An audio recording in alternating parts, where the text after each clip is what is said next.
অরুণ ভাই কেমন আছেন ভাইয়া? হ্যাঁ ভাইয়া বলেন, ভালো আছি। ভাইয়া আর গাড়ি কই দেখতেছি না যে। গাড়ি যে দেখবেন, গাড়ি দেখার জন্য তো চোখ দরকার। আপনার তো চোখ নাই, চোখ তো থাকলে ঠিকই গাড়ি দেখতেন। বুঝলাম না ভাইয়া কি বলতেছেন। আমি বুঝাই কইতাছি, গাড়ি কি ভাই একটা? শত শত গাড়ি ঠিক করি আমরা। কোনোটা চোখের সমস্যা, কোনোটা হার্টের সমস্যা, কোনোটা লিভারের সমস্যা। আর আপনি যে গাড়ি আনছেন ভাই, এটার পুরাটাই সমস্যা, টোটালি ড্যামেজ। গাড়ি এমনভাবে খুলে ফেলছি, আপনি নিজে দেখলো গাড়ি চিনবেন। ওই আমি আপনার হাগুলো চিনি কি কর না করি কিনতা আর গাড়ি চিন্তা না মানি। আরে ভাই, আপনার গাড়ির ইঞ্জিন পাঠাইছি বংশাল, বডি পাঠাইছি ধোলাইখাল, ব্যাটারি বাবুরগলি, আর ওই ট্যাঙ্কি আছে, ট্যাঙ্কি সারাই চাঁদিস ভাই। হালকা একটু লিক আছে, ওটা সারাইতেছে। গ্যারেজে চাকা চাই আসতে চাইলে দেখাতে পারি।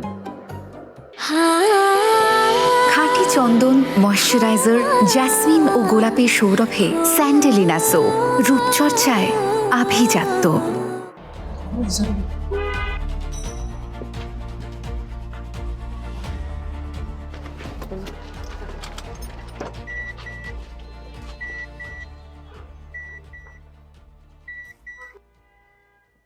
প্রিয় এতে না আর গাড়িতে তো পুরো সচলে না।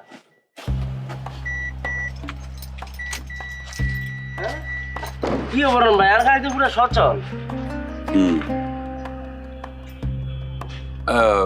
ঘটনা হয়েছে কি রফিক সাহেব, জি ভাইয়া। এই অচল গাড়ি সচল করা হইলো আমাদের কাজ। আসল কথা হইলো কি যে একটা গাড়ি যখন আসে, নষ্ট গাড়ি বা কোনো সমস্যা নিয়ে, সর্বশেষ দৃষ্টির শেষ সীমানা পর্যন্ত আমরা চেষ্টা করি গাড়িটা ঠিক করে দিতে।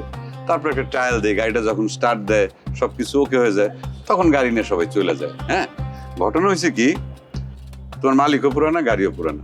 যে কোনো মুহূর্তে তোমার গাড়িও শেষ নিঃশ্বাস ত্যাগ করতে পারে, তোমার মালিকও। ভাইয়া ভাইয়া কথা বলছেন না ভাইয়া, আর গাড়ি দিতে আমার নষ্ট হয়ে যায়, তাহলে আর মালিক দিয়ে খারাপ আমাকে পিড়ি মেরে ফেলবে। শোনো, তুমি তোমার মালিককে বলবা, জি ভাই। আমার কথা বলবা যে গ্যারেজের মালিক বলছে যত দ্রুত সম্ভব এই পুরান গাড়িটা বিক্রি করে একটা নতুন গাড়ি কিনতে, তাইলে সব সমস্যার সমাধান। জি ভাইয়া, কেন? থ্যাংক ইউ ভেরি মাচ ভাইয়া। আপনি আটকান দেন ভাইয়া। না, তুমি যাও, গাড়ি দুইটা গাড়ি স্টার্ট দাও, আল্লাহর নামে গাড়ি তোলো, হাত মত কারাতে, ভালো রাখবেন। আল্লাহ রাতে, আল্লাহ বর্ষা। দোকানে নেন ভাই।